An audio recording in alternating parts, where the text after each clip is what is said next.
Hello friends, welcome back to my channel. இன்றைக்கி நம்ம பூரி கிழங்கு ரெசிபி தான் பார்க்க போகிறோம். வாங்க வீடியோக்குள்ளே போய் பார்க்கலாம். அதுக்கு முன்னாடி நம்ம சேனலை ஃபஸ்ட் டைம் பார்க்குற வியூஸ் ப்ளீஸ் சப்ஸ்கிரைப் பண்ணி வச்சுக்கோங்க. அப்போ தான் நான் போடுற வீடியோஸ் எல்லாமே மிஸ் ஆகாமல் உடனே உங்களுக்கு நோட்டிஃபிகேஷனில் வரும்.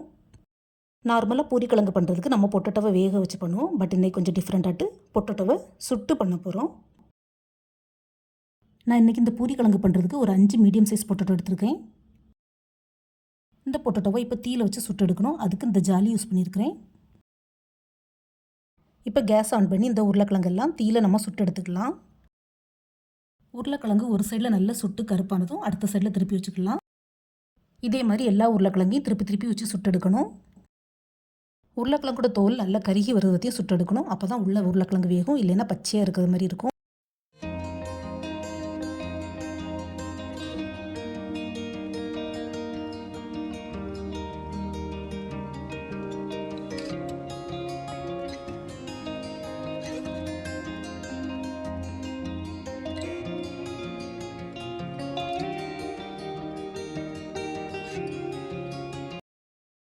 இதே மாதிரி உருளைக்கிழங்கு நல்லா சுட்டு தனியாக ஒரு பிளேட்டில் எடுத்து வச்சுக்கலாம். இப்போ அதே ஜாலிலேயே ஒரு 2-3 பச்சை மிளகா காரம் உங்கள் தேவைக்கு தக்கன்னு எடுத்துக்கோங்க. அதுக்கப்புறமா ஒரு 4-5 பல் பூண்டு சேர்த்து அதையும் நல்லா சுட்டு எடுத்துக்கலாம்.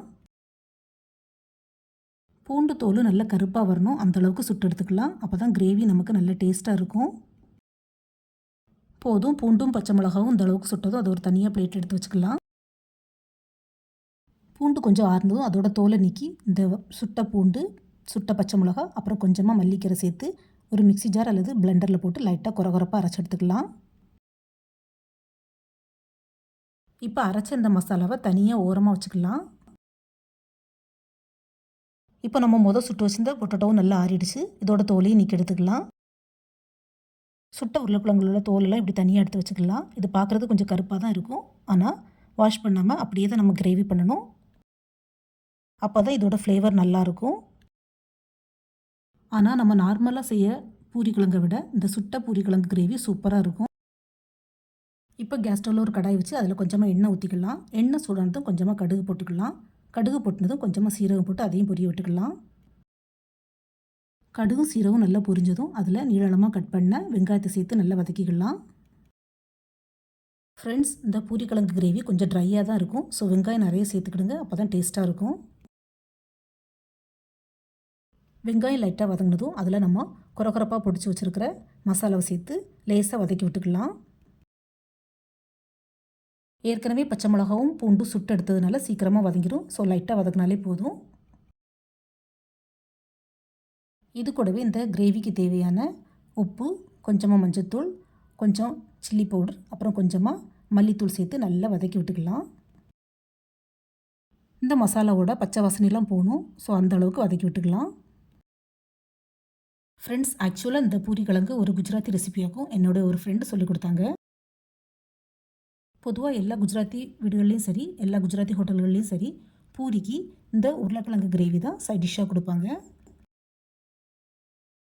இந்த கிரேவிக்கு பொட்டேட்டோவை சுட்டு பண்ணுறதுனால சான்ஸே இல்லை ஃப்ரெண்ட்ஸ், ரொம்பவே டேஸ்ட்டாக இருக்கும். நான் ஃபஸ்ட் டைம் சாப்பிடும்போது எனக்கு ரொம்பவே பிடிச்சிட்டு,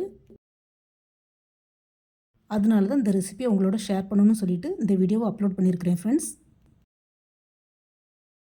இப்போ மசாலா எல்லாம் நல்ல பச்சை வாசனை போய் வெங்காயத்தோடு சேர்ந்து வதங்கி வந்துட்டு, இந்த ஸ்டேஜில் நாம் தோல் உரித்து வச்சுருந்த பொட்டேட்டோவை நல்லா மசிச்சு இது கூட சேர்த்துக்கலாம்.